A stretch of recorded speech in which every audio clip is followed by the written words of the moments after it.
Emocje dłuższego telewizjonnej rewolucji Kevin i Olivia na blogosfierę. The International Phenomenon. Attack of the Show.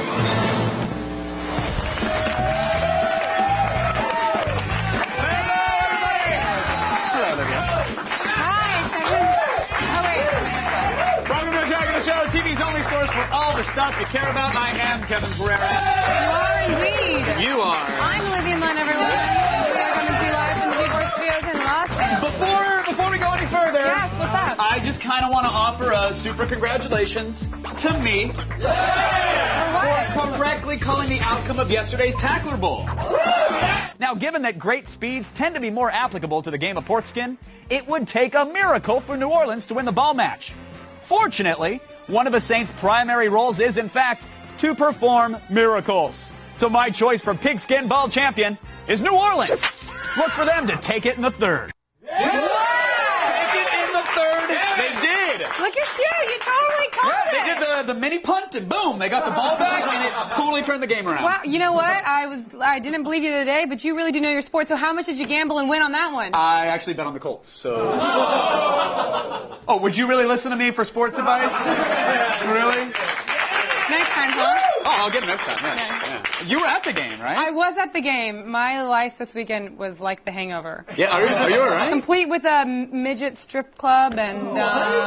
Wait, a midget at a strip club or a midget strip club? Because those are two very different things. Well, Commas can really change the story. No, you're right. I'm sorry. It was a regular strip club with the feature act being a midget strip club. It's funny how everything's normal size. Yeah.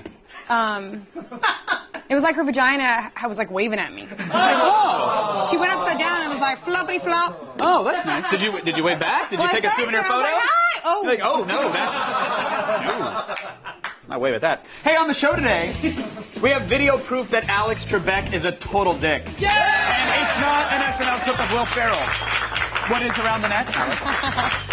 Then we'll look at the 2011 Lexus Lfa and rides, whips, and whom.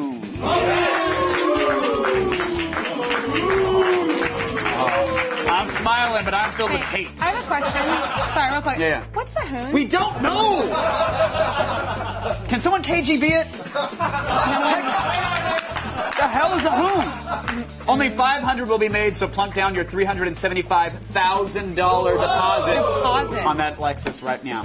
Plus, Anna David classes it up and answers questions about sex at the Hustler store. Oh. At least she's not walking the street this week. Ask her why tiny vaginas look like they're waving. It wasn't a tiny vagina. I'm saying she had a large vagina on a very small person. Got it. Then Chris Hardwick is back for Gadgetron today. The Inside Wing Netbook. It's less than an inch thick with 2 gigs of RAM. Hey, iPad. What now? Oh, you're calling him out? I don't really know him. They haven't even shipped. Well, it's not a person. It's a thing. Let's go around the net.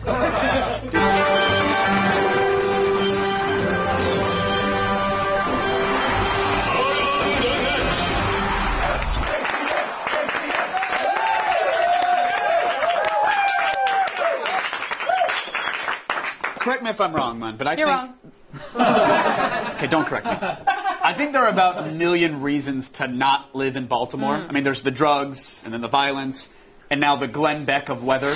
Yes, courtesy of AccuWeather, here's the snowpocalypse. Oh boy.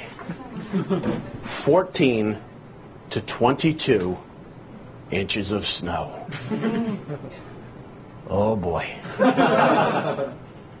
Well, I'm AccuWeather.com meteorologist Jim Kosick. Our paralyzing, crippling, record-breaking storm comes today!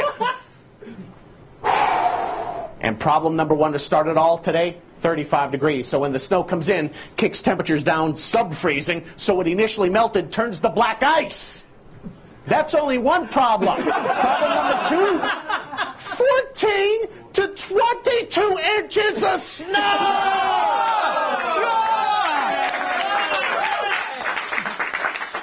What do weathermen have to live for, really? Today. It was that day for him. There's like 3 days out of the year that he doesn't want to hang himself in a closet, and that is one of them. He's like, it's really cold. Check the Doppler now. I like that. He's been like working up. He's like rewriting and rewriting what the script would be. Totally. Every day for the last year. Black ice! That's just one! I mean, maybe we're spoiled living in Southern California, but 35 degrees and breezy doesn't sound like the end of the world to me. I'm sorry. Still, it's bound to be worse than the Sleep-mageddon of 93. The sleep... Right? Right? Oh, and more destructive than the Holocaust back in 04. The Holocaust? The Holocaust, huh? Oh! Okay. Is that all? No. Oh, we're not done with that. They're already comparing it to the great Rainiclism of 1983. Rainiclism! I'm so tired. But wait. Hold on. No. Hold on. Because the best part is what Olivia called it during the read-through, which was... What was the first one? I read it. I called it Sleep-mageddon. It sounded like a character that Godzilla would battle. Oh, Sleep-mageddon! No! He's so cold! But the thing is, the best part is that it's not so surprising when I say it. After the whole McHammer incident of 07, now when I say things in read through, I just kind of go, the sleep, and then I wait for one person to just look at me and correct me. The Sleep-mageddon? Mageddon, great, thank you. Moving on. Moving on. Go ahead. Everyone's used to me not knowing how to speak or read. It's adorable. I can do math, though. 2 + 3, 6. Whoa! And we are probably the only show on the air today that's not rerunning Super Bowl commercials. That's because they all sucked. And on top of that, we actually found a better ad, and it's from Russia. And it's it's pretty amazing. Today's number 4. This is so awesome. And yes, it is a Russian car insurance ad. Really.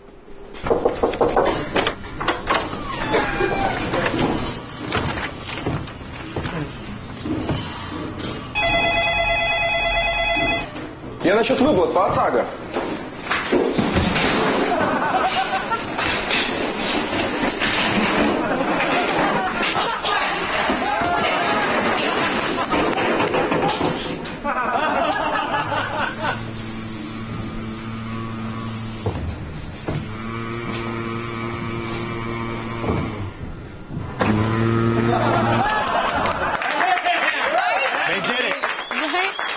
Russia just kicked our advertising ass. Yeah! And let's be honest, okay, let me just be honest for a second. They are still pretty new to the whole capitalism thing, and they kicked our ass. Yeah. They don't even have TVs to watch the ads. They've been burning them for warmth. They kicked our ass in advertising. Yeah, they did. But we're still ahead in the not drinking like antifreeze and going blind thing. So we got them there. Number 1, baby! At number 3 today, we have a Jeopardy clip. This is probably... This is amazing. This is so great. If you guys watch Jeopardy on a regular basis, you're going to know how awesome this is. It's from Odd 8 that resurfaced on the web today. It's awesome. It's obvious now that after a quarter century of hosting the show, Alex Trebek is just sick of faking it. More Rubicund. Daria? What is rotunderer? No.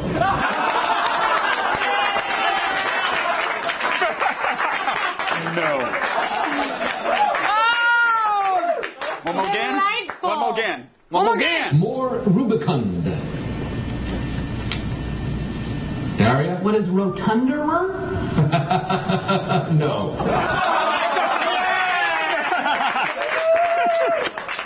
There's a genuine laugh on that. No, you dumb whore. Like, you can hear it in his voice. That may have been the most sincere and unfiltered reaction I've ever seen on TV. And ordinarily, we would actually fail her, but getting mocked by a Canadian game show host, that already seems so much more degrading. Yeah. So, hey, lady, you got on Jeopardy. You take the risk. I mean, it's not like you actually got mocked by Pat Sajak, because that would actually really hurt. Can you imagine? That would suck. Yeah. He's too nice a guy, Pat Sajak. He doesn't even know where he is anymore. Huh? He just listens for the bankrupt bell. Oh, money gone. Money gone. Spin letters. He's just, he doesn't know. At number 2, we have a girl in her underwear. Well, that's it? I'm wearing shoes, but she's in her undies. Oh, babe, you look great today. Oh, wow. Are you seriously filming me in my underwear right now? Oh, yeah, it's going on YouTube. No, it's not. Yeah, it is. No, it's not. What's up with those shoes?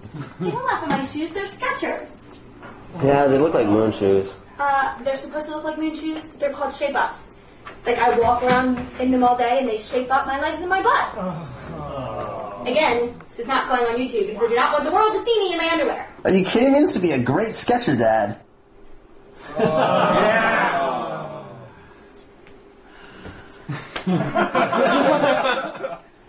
Okay, obviously, that was just a viral ad for Skechers. Okay, and that girl, remember, when we came out, everyone's like, oh, yeah, she's hot. That proves that when you're really stupid and hot, you just come off just more stupid. We forget how hot you are. Yeah. We forgot how hot you are. Like, Yeah. second I mean, you can pan back to the ass at the end of the clip. We still think you're retarded. Yeah. And clearly, Skechers thinks we're incredibly stupid as well. It's insulting. And so insulting. Let's just brand the damn thing. Shenanigans. I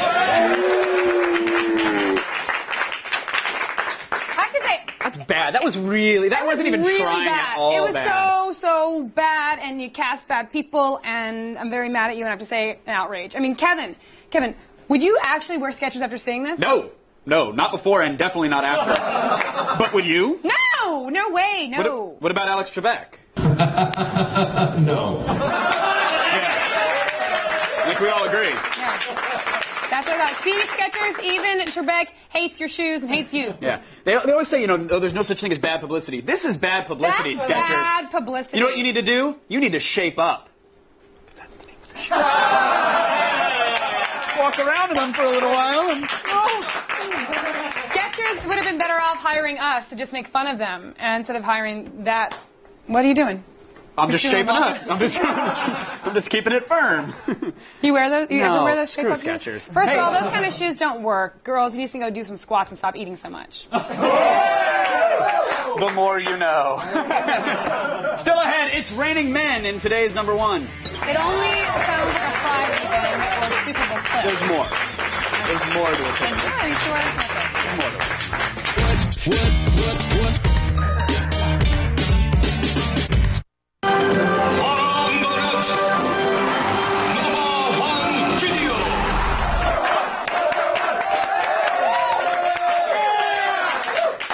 Today's number one around the net features the luckiest guy to ever fall through a roof. Or so we're told.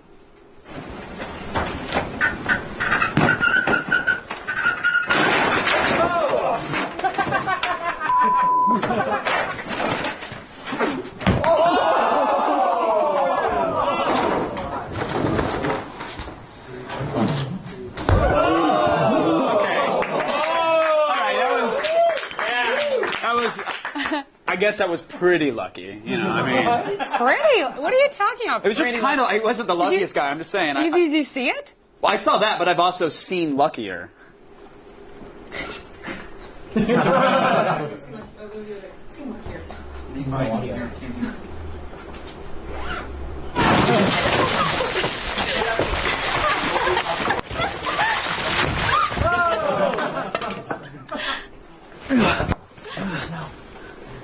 Now we have someone to referee our pillow fights. Okay, yeah. And someone to eat these gourmet Hot Pockets. Well, if I have to, yeah. And you found me, boyo! And this cold I'm the luckiest man to ever fall through a roof. Yes! Yes, we're back! Let's go! Go! Go now! Yes!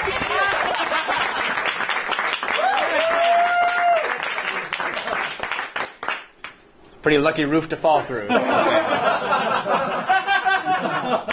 that Narnia Town? Looks like it. Can't wait to get back there. The Hot Pockets were Italian herb. It's herb, Kevin. Herb. That's how you good they don't were. pronounce the H. That's how good they were.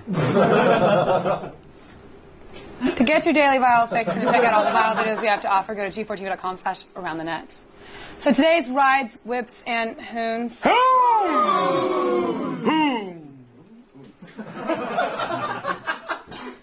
Well, it's a trip through Fancy Town. Yeah, this is probably the only chance you'll have to see the luxurious new 2011 Ferrari race car. So, look.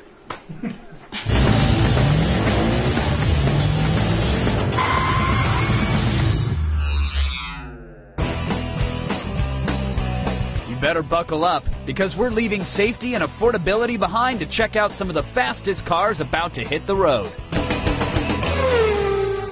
First up, we have the 2011 Lexus Lfa, a sports car that has taken 10 years to develop. We got our first glimpse at last year's SEMA convention, and now this sports coupe is finally ready for the public. The Lexus Lfa carries a V10 552 horsepower engine and goes from 0 to 60 in 3.6 seconds, with a top speed of 200 miles per hour. It has a lightweight carbon fiber chassis, but uses a rear wing spoiler to keep the car from flying off the ground, with over 500 pounds of downforce. Only 500 of these units are being sold to the public next January, and with an estimated price of $375,000, you better start saving now if you want your own Lexus Lfa.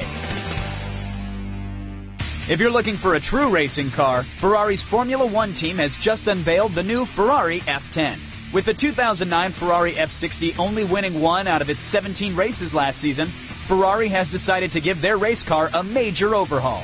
The F10 runs on the same engine as the F60, but its frame has been completely redesigned, with a longer chassis and larger tires to balance its weight distribution. With its carbon fiber and honeycomb composite structure, a fully loaded F10 weighs 1,300 pounds, which is less than a Mini Cooper, but it can go from 0 to 60 in 1.7 seconds with a top speed of over 150 miles per hour. Now, unless you're a Formula One racer, you'll have to watch the F10 in action when the 2010 Formula One season starts in Bahrain this March. Next up, Italian auto manufacturer Pagani Automobili has announced that they will be evolving their Zonda series with the Pagani C9. Designer Horacio Pagani claims that this new model will have a different look compared to his Zonda line, and that the C9 will use a Mercedes-Benz AMG 6-liter V12 engine with 700 horsepower, making it just as powerful as the Zonda ZR. If you're planning to break the speed limit in this vehicle, you'll be glad to know that the C9 will have a carbon titanium chassis and meet U.S. crash safety standards, in case you lose control. But good luck buying one. Only 40 C9s will be available at the end of this year, and they'll cost you somewhere around $1.2 million. So just because we can't afford or can't find some of these speed demons, we can still dream of hauling ass in them.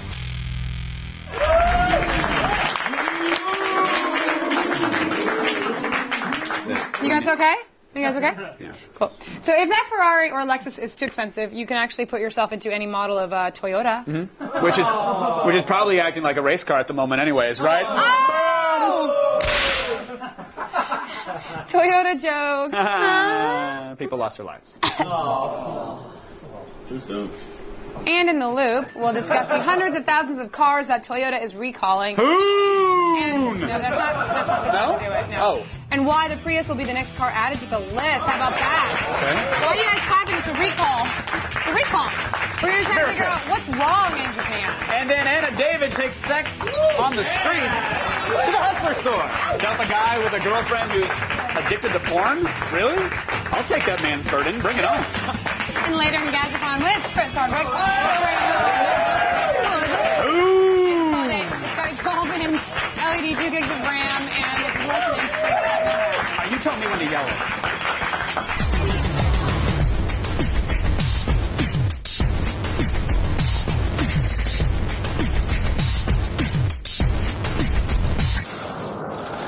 En vivo, Keyboard presenta El Gigador contra El Nerdo Loco. It's just so close and cuddly now. Are you still sick? Are you? We're live. Let's newsify. Thanks, guys. All right, it's time to start the feed.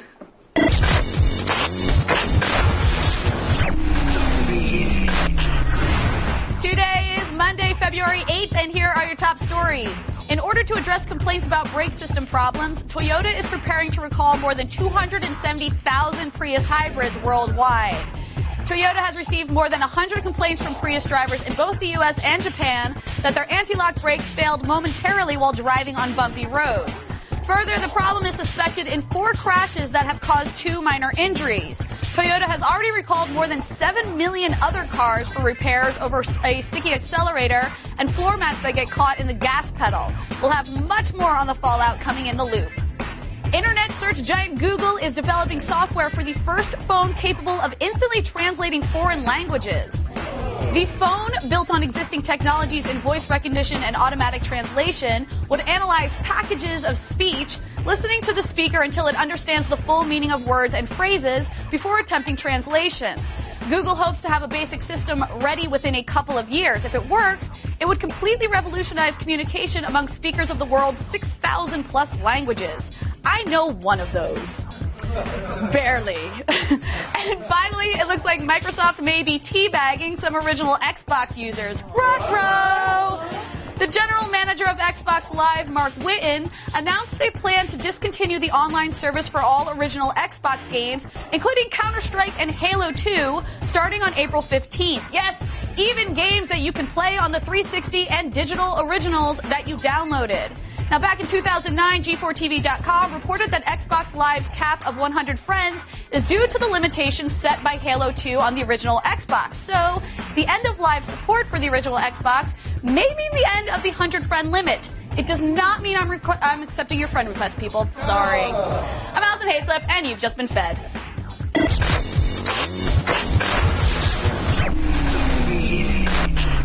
My request is still pending. Thanks, Allison. As you just heard in the feed, Toyota's in a bit of a crisis right now with the Prius being added to millions of other Toyota recalls. It's time to find out if the company that was once the pride and joy of Japan can pull out of their little skid. It's a loop.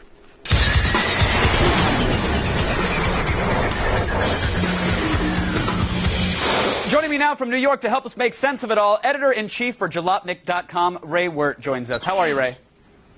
Peachy. The wink let me know. That was a very aggressive wink. Thank you for that. Another week, and that must mean another Toyota recall, right? I mean, this latest announcement is unrelated to the millions of cars that Toyota already recalled, right?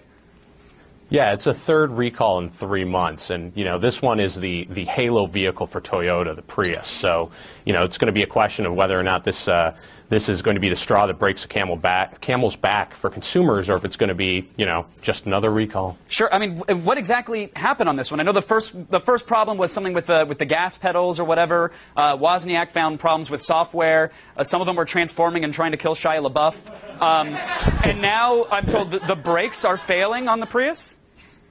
Well, yeah, the first one was the accelerator pedals getting trapped by the floor mats. The second one was a inability to be able to, well, let's just say it'll accelerate without your control. And the third one, this one for the Prius, is that randomly, if you hit a pothole or you hit a bump, it won't brake. So that's enough to get the latte sipping owners of Priuses to go, whoa, yeah, and drop it. And they're also still trying to figure out how to actually pluralize the word Prius. Is it Priuses or Priuses? Prii? Prius? I like to go with Prii. I like Prii because I like the two I's together. I don't know. No, it's done now. And actually, last week, Apple co-founder Steve Wozniak, he came forward with his own Prius problems. Do we know if there was like a Prius software problem like he claimed, or was that specific to his vehicle? No one really knows what's going on with Woz's Prius. What he does claim is that he can get the car to randomly accelerate when it's on cruise control and it's set at a certain speed. He can get it to unintendedly accelerate beyond that. So if he's got it set at 73, he can get it to like 93 or something. Was he putting in the contra code on his radio or something? Like how's he? I don't know. He's got like an up, up, down, down, left, right, left, right. He's just shifting. Hit the on start button. And why is Toyota having all of these problems? I mean, are they reluctant to make changes? Well, they got big really fast, and also because, they build the happy Prius. I mean, they've never had to do crisis management before. They don't know what it's like to have a target on your back. Mm-hmm. They should talk to Ford and GM about that. I'm sure they can give them some tips. Right. And to that point, it seems like everybody from, politicians here in America to the big automakers here, they seem to be almost celebrating this, right? Like this should be helping the sales of the Fords of the world, and yet it doesn't seem to be, right? I mean, the last I checked, it seems that the Prius, the prices haven't dropped, and they still seem to be selling just fine. Well, actually, I mean, they're not selling certain vehicles right now, and it remains to be seen whether or not the Prius is going to continue to be sold after this week, if it's a full recall that's announced. But what is bad for Toyota is apparently very good for U.S. automakers, and they're seeing a sharp uptick in sales. They are. Whereas Toyota, Well, they're not. They had 18% drop in January, and the question is whether or not in February or March they'll still be showing a sales decline. Although my bet is that in the next couple of months they're going to be doing just fine, and they'll be resuming their world domination plans. Sure. Is this bad news? Obviously, you said they're going to be fine in a couple months, but is this bad news for the notion of hybrid vehicles, or are consumers at this point educated enough to go, okay, that's this brand, it's not going to affect all brands, we should be just fine? I don't know if it's that we're educated enough. I think it's that we're enough of cattle, so we'll blindly accept this. This will be fine. We'll just go, moving on to something else. Yeah, dangle some shiny keys and we'll be distracted in that direction. Final word, Ray. If someone's looking to buy a new car, is there any reason to not consider a Toyota other than that it could be your impending death? Well, it's boring. How about that? But otherwise, yeah, it's fine. Thanks to Ray Wirt from Jalopnik.com for joining us. Thank you for keeping us in the loop, sir. Right now, let's go over to Olivia. Thanks, guys. So Anna David, in her infinite wisdom, decided that the Hustler store needed some sexing up. Okay. Here's Sex on the Streets in a land of puritanical repression.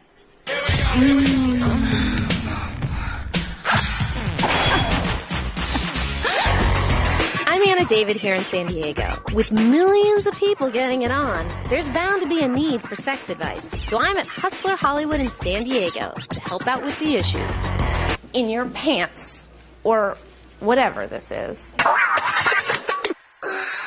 I was over at my friend's house the other day and checking out his mom while she was coming in the door, and then later on she started to come on to me in the kitchen, so it was a really hard situation. I say, I know this is a big fantasy. I saw American Pie. I've heard that song, Stacy's Mom. I've seen the video. But I think it's one of those things that's so much better left a fantasy. I mean, because, it sounds hot until you think about the fact that this is a woman who is, that selfish and screwed up that she's going to do that to her son. And then suddenly, you've got your friend's dad is, finds out. You seem way too smart for that kind of thing. Okay, so I've been with my boyfriend for maybe 3 weeks now, and we have really amazing sex, but it's really, really rough. And I like it rough, but he's just a lot bigger than I'm used to, and I feel like I feel wounded afterward. I feel like I ran a marathon. I feel kind of bruised inside. Right. I think a lot of it is acclimating, I don't know if you've ever had, when you're not having a lot of sex and then you suddenly start having a lot of sex and you get sore and you get tired, and it really is, the body is the most adaptable thing now. It really can get used to it. So I think while you're acclimating, while you're adjusting, it's important to use lube. Anything that's going to sort of ease the passage, make the transition into this just being the normal, everyday kind of sex. Okay. And take it easy. I mean, even if you like it rough, little tender, sweet lovemaking never hurt anybody. Absolutely. Yeah, my girlfriend's addicted to pornography, specifically girl-on-girl porn. Does that mean she's lesbian or bisexual? Well, we got a couple things going on. If she's actually addicted to porn, that's one issue. And if it's girl-on-girl, that's the only thing that she's into watching, that really does say something. However, bisexual, that describes what you're doing. Not what you're thinking about, not what you're fantasizing about, not what you're watching porn about, but what you're actually doing. But it is enough that I think you should try to talk to her about it in a completely non-judgmental way. Stop worrying about the labels. Stop worrying about if she's lesbian, if she's bisexual, and just say, hey, this is something I can tell, you're sort of excited by. Do you think it's something you want to try in real life? Really see if you can get her to open up about it, because the fact of the matter is there's nothing you can do. If that's what she's into, that's what you should go explore. Just doing my part to help out the folks in San Diego. I'm Anna David. See you next time I go in your pants.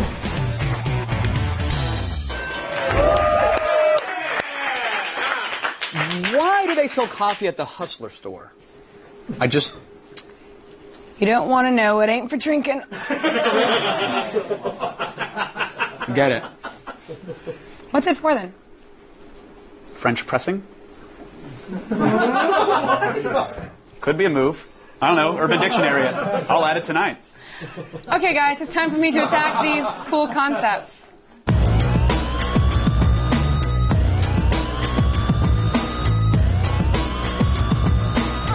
In the future, only chumps will allow themselves to be held prisoner to infantile touchscreens, while the cool kids will be using the gesture cube. The idea behind this little box is basically a remote control on roids. The four-sided device would use 3D spatial movement technology to detect simple hand gestures to access your home media or computer, so you wouldn't have to touch anything at all. Yeah, watch out, touchscreen devices, because there's a new sheriff in town. Oh! Whatever the hell that means. Now, everyone's freaking out about the iPad, and some are still clinging to their Kindles, but LG is pulling out the big guns. I mean, who wants a tablet when you can just have a flexible piece of e-paper? It's 19 inches wide and only 0.3 millimeters thick. The flexible foil substrate is designed to give the impression of reading an actual newspaper. While it won't boast the computing power of a tablet, who gives a rat's ass? People might actually read the paper again if it comes on this stuff. Sorry, I'm just kidding. Newspapers are deader than Biggie. No, I'm sorry, my bad. They're deader than Tupac. That's just as bad. Just as bad. Sorry. They're deader than Ernest. What's up, Vinny? What's up? What's up, my guys from the read-through? Has this died? Now, what about sleep technology, huh? Yeah, there are Tempur-Pedics, but nobody's really taken sleep beyond the mattress. If you're a chronic napper, you'll be interested in these sleep suits. No, you're not looking at some sort of Bosch attempt at cosplay. The people behind this, hey, laugh all you want, but listen, it's a little gray cocoon, and they are dead serious about their concept.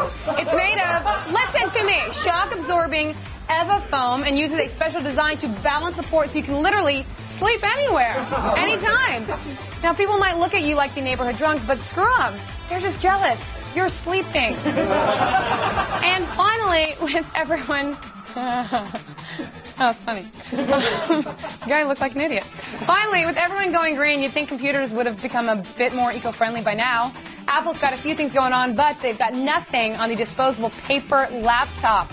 Designer Jae-sung Park thought to himself, hey, those are disposable cameras, and they've even got cell phones, so why not computers? It would use a cord chip and screen setup, but the body and keyboard would both be fully disposable and easily replaceable recycled paper. Looking at Park's design, though, it's pretty clear the exact technology wasn't thought out, so this thing is still a while off. Sorry, tree huggers. Just go back to your house is made of hemp and eat some more moss.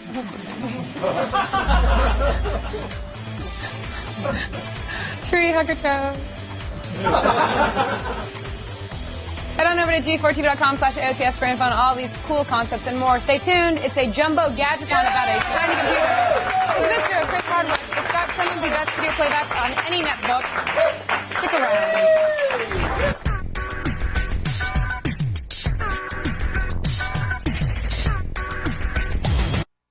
From Hollywood to Bollywood. Geek Goddess. Hamle ke show. Hey, kids. Let's rate some pricey electronics, huh? It's time for Gadgetpron.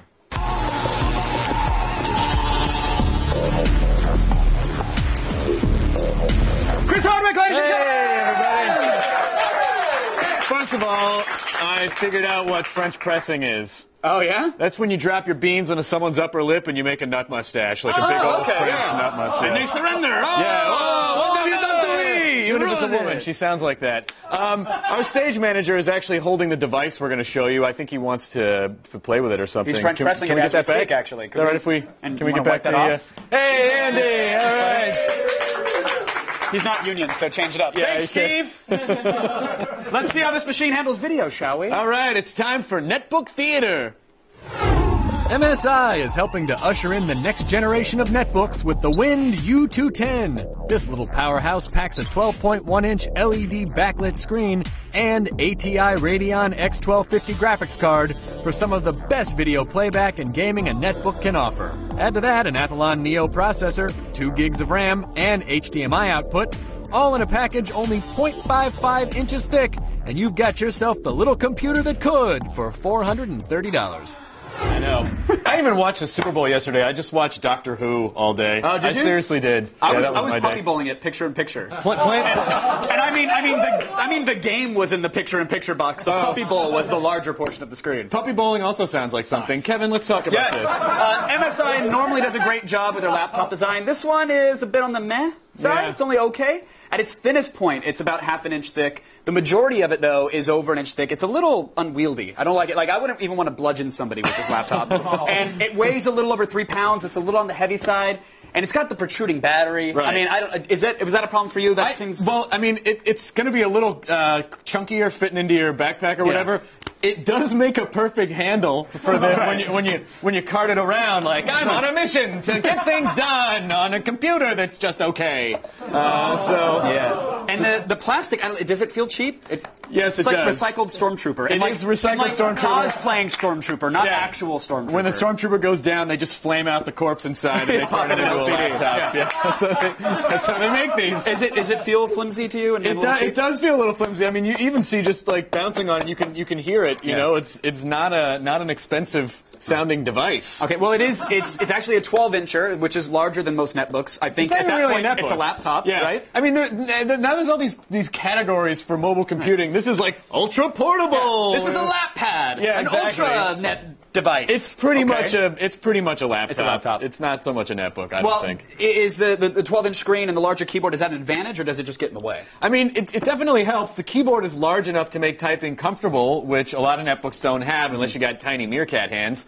And we wish the touchpad were larger, and the buttons are also pretty stiff. And the 12 inches makes for a great screen. It is LED backlit. It's got 1366 by 768 resolution. It looks terrific. It does have tons of real estate, but overall, it's a pretty solid user interface. Well, and specs-wise, it does have the goods: 2 gigs of RAM, NVIDIA Ion chipset, Athlon Neo processor. Yep.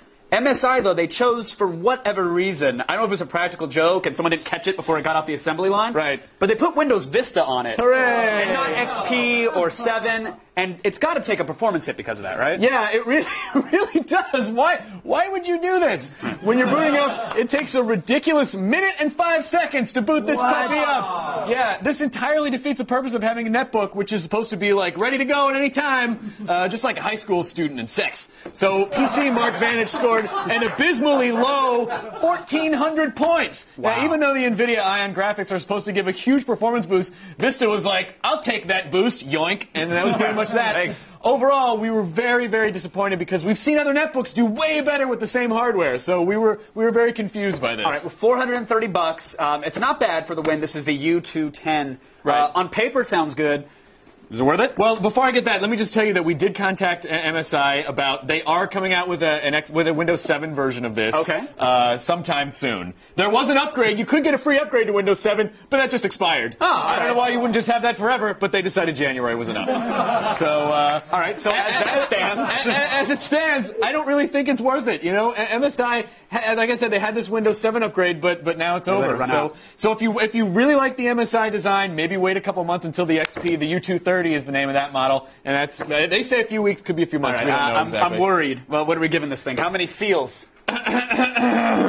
We're giving it okay. Designer face, all right. Windows Vista, huge misstep. 2 out of 5. Wow. 2 out of 5. All right. Let me just. And they rejoiced. So that was it. 2 out of 5. Sorry, you know that's just. But hey, got to be honest. Maybe the next one. Maybe the next one. We'll not see. trying to be jerks, just trying to help you, the consumer. But hey, I don't know if you heard, the Web Soup is back. I'm Guys, Web Soup is back. I said I've never heard of that show. You host that show, Chris. I do. That's the show that you are on. I sure do. We've got 6 brand new episodes coming up where we mock all sorts of online videos and give what I am told is expert insights. Ah, that's pretty good. Yes, Kevin Pereira, better than good. It's expert. The new season premieres March 3rd. For more info, go to g4tv.com/websoup. There's a thing there now. Don't pull it up on this. Do not pull it up on the MSI. Or in a minute and a half, you can consider pulling it up. By the time you go onto the website, the show will have been done on that computer. Thank you, Chris. Thanks, Kevin Pereira. Olivia Munn. See you later. Hi. Up next, we fail one of our nature's cutest creations. Stick around. Looking for some new games to play? Well, take a break from the mainstream with Bytejacker. From his rooftop in Brooklyn, host Anthony Carboni reviews the best in downloadable and independent games. Each weekly episode is packed wall-to-wall with cheap and free games for adventurous gamers on a budget. From WiiWare to Xbox Live Arcade to Steam. If it's downloadable, it's fair game. Bytejacker is the first place you'll see games like Runman, Closure, and Spelunky. They'll take you inside the independent gaming scene with events like GDC and interviews with up-and-coming indie developers. Bytejacker also invites viewers to become a part of the show. Sound off by submitting video comments, vote for the free Indie of the Week, or upload reviews for your favorite finds. Episodes clock in at just under 10 minutes, but each one delivers hours of games to enjoy. Bytejacker is completely free to watch and download. Get your indie game on at bytejacker.com.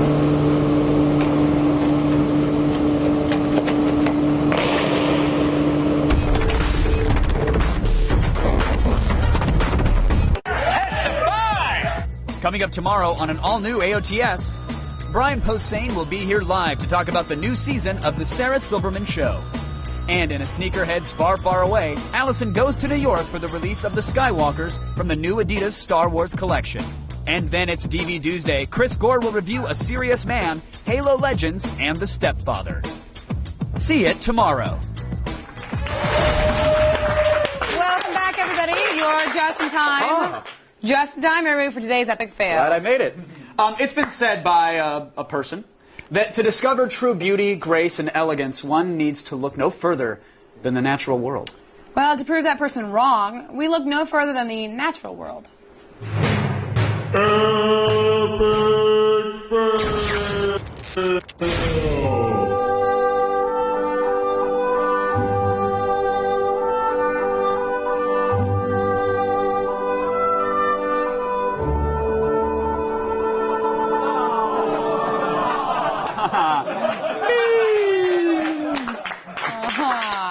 Really? You know what I love? Is that for that ladybug, the circle of life is more of like just a straight line. Yeah. Yeah, it's like you've been naturally selected by the ground. Son. I